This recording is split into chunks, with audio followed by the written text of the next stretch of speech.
ಬೆಂಗಳೂರಿನಲ್ಲಿ 6 ಕೋಟಿ ಮೌಲ್ಯದ ನಕಲಿ ಔಷಧ ಪತ್ತೆಯಾಗಿದೆ.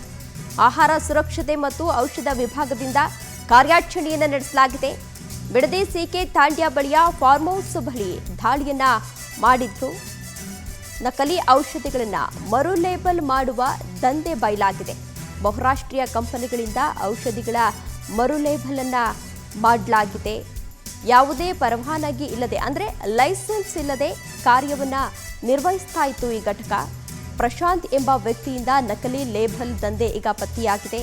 ಆಯುಕ್ತ ಶ್ರೀನಿವಾಸ್ ನೇತೃತ್ವದ ತಂಡದಿಂದ ಈಗಾಗಲೇ ದಾಳಿಯನ್ನು ನಡೆಸಲಾಗಿತ್ತು. ದಾಳಿ ನಡೆಸಿದಂತಹ ಸಂದರ್ಭದಲ್ಲಿ ಹಲವಾರು ಪ್ರಮುಖ ವಿಚಾರಗಳು ಅಲ್ಲಿ ಪತ್ತೆಯಾಗಿದೆ. ದೃಶ್ಯಾವಳಿಗಳಲ್ಲಿ ನೀವು ಕೂಡ ಇದೀಗ ಗಮನಿಸ್ತಾ ಇರಬಹುದು. ಶ್ರೀನಿವಾಸ್ ಎನ್ನುವ ಅಧಿಕಾರಿಯಿಂದ ಈಗಾಗಲೇ ದಾಳಿ ಮಾಡಿಸಿದಂತಹ ಸಂದರ್ಭದಲ್ಲಿ ಕೆಲವೊಂದಿಷ್ಟು ಔಷಧಿಗಳನ್ನು ವಶಪಡಿಸಿಕೊಂಡಿದ್ದಾರೆ.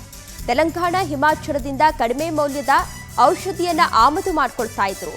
ಕಡಿಮೆ ಮೌಲ್ಯದ ಔಷಧಿಗೆ ನಕಲಿ ಲೇಬಲ್ ಅನ್ನು ಅಂಟಿಸಿ ಮಾರಾಟವನ್ನ ಮಾಡ್ತಾ ಇದ್ರು ಎನ್ನುವ ಆರೋಪ. 600 ರೂಪಾಯಿ ಔಷಧಿಗೆ 6,000 ಬೆಲೆಯ ಔಷಧಿ ಲೇಬಲ್ ಅನ್ನ ಅಂಟಿಸಿ ಮಾರಾಟವನ್ನ ಮಾಡ್ತಾ ಇದ್ರು. ಸ್ಥಳೀಯರಿಂದ ಫಾರ್ಮ್ ಹೌಸ್ ಲೀಸ್ಗೆ ಪಡೆದು ಲೇಬಲ್ ದಂಧೆಯನ್ನು ನಡೆಸ್ತಾ ಇದ್ರು. 1 ವರ್ಷದಿಂದ ನಕಲಿ ಲೇಬಲ್ ದಂಧೆಯಲ್ಲಿ ಈ ವ್ಯಕ್ತಿ ತೊಡಗಿದ್ದ ಎನ್ನುವ ಮಾಹಿತಿ. ಸ್ಥಳೀಯ ಬೀಟ್ ಪೊಲೀಸರ ಮಾಹಿತಿ ಮೇರೆಗೆ ಅಧಿಕಾರಿಗಳು ಇವತ್ತು ರೇಡ್ ಮಾಡಿದ್ದಾರೆ. 30ಕ್ಕೂ ಹೆಚ್ಚು ಅಧಿಕಾರಿಗಳಿಂದ ದಾಳಿಯನ್ನು ನಡೆಸಿ ಪರಿಶೀಲನೆಯನ್ನು ನಡೆಸಲಾಗಿದೆ. ದಾಳಿ ಸಂದರ್ಭದಲ್ಲಿ ಸುಮಾರು 6 ಕೋಟಿ ಮೌಲ್ಯದ ನಕಲಿ ಔಷಧಿಗಳು ಜೊತೆಗೆ ಲೇಬಲ್ಗಳು ಕೂಡ ಪತ್ತೆಯಾಗಿದೆ. ಅವಧಿ ಮುಗಿದಂತಹ ಔಷಧಿಗಳು ಪತ್ತೆಯಾಗಿದೆ. ಖಾಲಿ ಬಾಟಲ್ಗಳನ್ನು ಈಗಾಗಲೇ ಅಧಿಕಾರಿಗಳು ವಶಕ್ಕೆ ಪಡೆದುಕೊಂಡಿದ್ದಾರೆ. ದೃಶ್ಯಾವಳಿಗಳಲ್ಲಿ ನೀವು ಕೂಡ ಇದೀಗ ಗಮನಿಸ್ತಾ ಇರಬಹುದು. ಜನರ ಆರೋಗ್ಯದ ದೃಷ್ಟಿಯಿಂದ ಈಗ ಅಧಿಕಾರಿಗಳು ರೇಡನ್ನು ಮಾಡಿದ್ರು. ರೇಡ್ ಮಾಡಿದಂತಹ ಸಂದರ್ಭದಲ್ಲಿ ಹಲವಾರು ಔಷಧಿಗಳನ್ನು ಈಗಾಗಲೇ ವಶಕ್ಕೆ ಪಡೆದಿದ್ದಾರೆ. ಅಂದರೆ ಇಲ್ಲಿ 600 ರೂಪಾಯಿ ಔಷಧಿಗಳೇನಿತ್ತು ಅದನ್ನು 6,000 ರೂಪಾಯಿಗೆ ಒಂದು ಲೇಬಲನ್ನು ಅಂಟಿಸಿ ಮಾರಾಟವನ್ನು ಮಾಡ್ತಾ ಇದ್ರು ಎನ್ನುವ ಆರೋಪ. ಆಹಾರ ಸುರಕ್ಷತಾ ಇಲಾಖೆ ಡ್ರಗ್ಸ್ ಕಂಟ್ರೋಲ್ ಹಾಗೂ ಬೆಂಗಳೂರು ದಕ್ಷಿಣ ಜಿಲ್ಲಾ ಪೊಲೀಸರು ಒಂದು ಭರ್ಜರಿ ಕಾರ್ಯಾಚರಣೆಯನ್ನು ನಡೆಸಿರುವಂಥದ್ದು. ನಕಲಿ ಲೇಬಲನ್ನು ತಯಾರಿಸಿ ಅಸಲಿ ಕಂಪನಿಗಳ ಔಷಧಿಗಳನ್ನು ಮಾರಾಟ ಮಾಡ್ತಿದ್ದಂಥ ಜಾಲದ ಮೇಲೆ ಇದೀಗ ದಾಳಿಯನ್ನು ಮಾಡಿರುವಂಥದ್ದು. ಬೆಂಗಳೂರು ದಕ್ಷಿಣ ತಾಲೂಕಿನ ತಾವರೆಕೆರೆ ಪೊಲೀಸ್ ಠಾಣಾ ವ್ಯಾಪ್ತಿಯ ಸಿಕೆ ತಾಂಡ್ಯದ ಒಂದು ಫಾರ್ಮ್ ಹೌಸ್ನಲ್ಲಿ ಆಹಾರ ಇಲಾಖೆ ಅಧಿಕಾರಿಗಳು ಹಾಗೂ ಪೊಲೀಸರು ಜಂಟಿ ದಾಳಿಯನ್ನು ನಡೆಸಿರುವಂಥದ್ದು. ಸದ್ಯ ಇದೀಗ ಫಾರ್ಮ್ ಹೌಸ್ನ ಮುಂಭಾಗದಲ್ಲಿದ್ದೀನಿ. ನೀವು ಕೂಡ ದೃಶ್ಯಗಳು ನೋಡ್ಬೋದು. ಆರೋಗ್ಯ ಇಲಾಖೆ ಅಧಿಕಾರಿಗಳು ಹಾಗೂ ಪೊಲೀಸರು ಜಂಟಿ ಕಾರ್ಯಾಚರಣೆಯನ್ನು ನಡೆಸಿ ಸುಮಾರು 6 ಕೋಟಿಗೂ ಅಧಿಕ ಮೌಲ್ಯದ ನಕಲಿ ಔಷಧಿಗಳು ಹಾಗೂ ಲೇಬಲ್ಗಳನ್ನು ತಯಾರು ಮಾಡ್ತಿದ್ದಂಥ ಒಂದು ಫಾರ್ಮ್ ಹೌಸ್ ಮೇಲೆ ದಾಳಿಯನ್ನು ಮಾಡಿರುವಂಥದ್ದು. ಕಳೆದ 1-1.5 ವರ್ಷದಿಂದ ಈ ಫಾರ್ಮ್ ಹೌಸ್ನಲ್ಲಿ ಇಲ್ಲಿನ ಸ್ಥಳೀಯ ವ್ಯಕ್ತಿಯೊಬ್ಬರು ನಕಲಿ ಔಷಧಿಗಳನ್ನು ತಯಾರು ಮಾಡ್ತಿದ್ರು ಅಂತೇಳಿ ಗೊತ್ತಾಗ್ತಾ ಇರುವಂಥದ್ದು. ಅಂದರೆ ನಕಲಿ ಔಷಧಿಗಳನ್ನು ತಂದು ಬಹುರಾಷ್ಟ್ರೀಯ ಕಂಪ್ನಿಗಳ ಮಾರಾಟ ಔಷಧಿಗಳನ್ನು ಅದರ ಲೇಬಲ್ಗಳನ್ನು ತಂದು ಮಾರಾಟ ಮಾಡ್ತಿದ್ರು ಅಂತೇಳಿ ಗೊತ್ತಾಗ್ತಾ ಇರುವಂಥದ್ದು. ತೆಲಂಗಾಣ ಸೇರಿದಂತೆ ಬೇರೆ ಬೇರೆ ರಾಜ್ಯಗಳಿಂದ ಔಷಧಿಗಳನ್ನು ತಂದು ಅಂದರೆ ಕಡಿಮೆ ಮಟ್ಟದ 600-700 ರೂಪಾಯಿಯ ಔಷಧಿಗಳನ್ನು ಇಲ್ಲಿಗೆ ತಂದು ಅದಕ್ಕೆ 6,000-7,000 ಮೌಲ್ಯದ ಲೇಬಲ್ಗಳನ್ನು ಅಳವಡಿಸಿ ಮಾರಾಟ ಮಾಡ್ತಿದ್ರು ಅಂತೇಳಿ ಗೊತ್ತಾಗ್ತಾ ಇರುವಂಥದ್ದು. ಅದರ ಸಂಬಂಧವಾಗಿ ಇದೀಗ ಅಧಿಕಾರಿಗಳು ಸಂಪೂರ್ಣವಾಗಿ ಪರಿಶೀಲನೆ ಮಾಡಿ ಅದನ್ನು ಕೂಡ ವಶಕ್ಕೆ ಪಡೆದುಕೊಂಡಿರುವಂಥದ್ದು.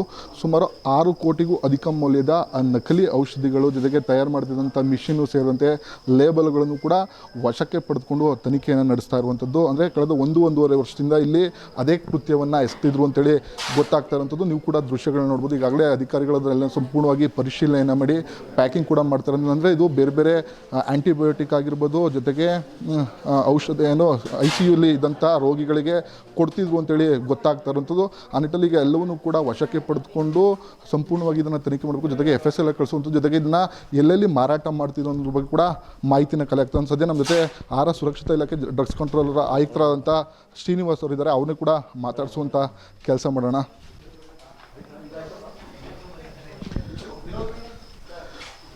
ಸರಿ, ಈಗ ನೀವು ಒಂದು ದಾಳಿ ಮಾಡಿದ್ರಿ. ಎಷ್ಟು ವರ್ಷಗಳಿಂದ ಇಲ್ಲಿ ಈ ರೀತಿ ಕೆಲಸವನ್ನು ನಡೀತಿದ್ದು, ಜೊತೆಗೆ ಯಾವೆಲ್ಲ ಔಷಧಿಗಳು ಇಲ್ಲಿ ನಿಮಗೆ ಸಿಕ್ಕಿರುವಂಥದ್ದು ಸರ್?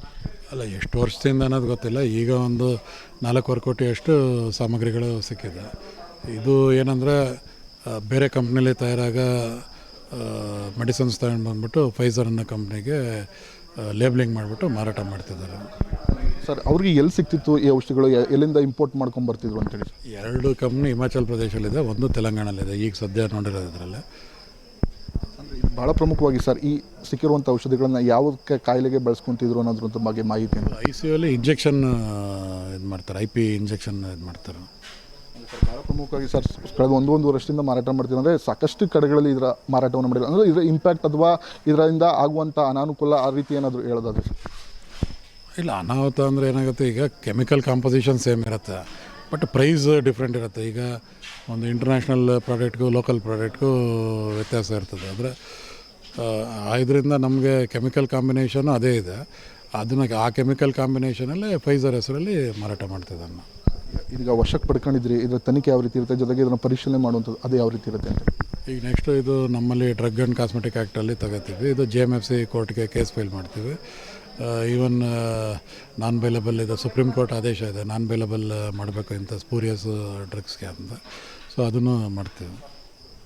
ಓಕೆ, ಇದಿಷ್ಟು ಆರೋಗ್ಯ ಮತ್ತು ಆಹಾರ ಇಲಾಖೆ ಸುರಕ್ಷತಾ ಡ್ರಗ್ಸ್ ಕಂಟ್ರೋಲ್ ಅಧಿಕಾರಿಯಾಗಿರುವಂಥ ಶ್ರೀನಿವಾಸ್ ಅವರು. ಮತ್ತಂದರೆ ನಾವು ಇಲ್ಲಿ ವಶಕ್ಕೆ ಪಡೆದುಕೊಂಡಿದ್ವಿ, ಬೇರೆ ಬೇರೆ ಕಂಪನಿಗಳನ್ನು ಲೇಬಲ್ಗಳನ್ನು ತಂದು ಮಾರಾಟ ಮಾಡ್ತಿರೋ ಅಂತೇಳಿ ಗೊತ್ತಾಗಿದೆ. ಹಾಗಾಗಿ ಇದನ್ನೆಲ್ಲನೂ ಕೂಡ ತೆಗೆದುಕೊಂಡೋಗಿ ವಶಕ್ಕೆ ಪಡೆದು ಪರಿಶೀಲನೆ ಮಾಡಿ ಒಂದು ಪ್ರಕರಣ ಕೂಡ ದಾಖಲು ಮಾಡ್ತೀವಿ ಅಂತ ಹೇಳ್ತಾರಂಥದ್ದು.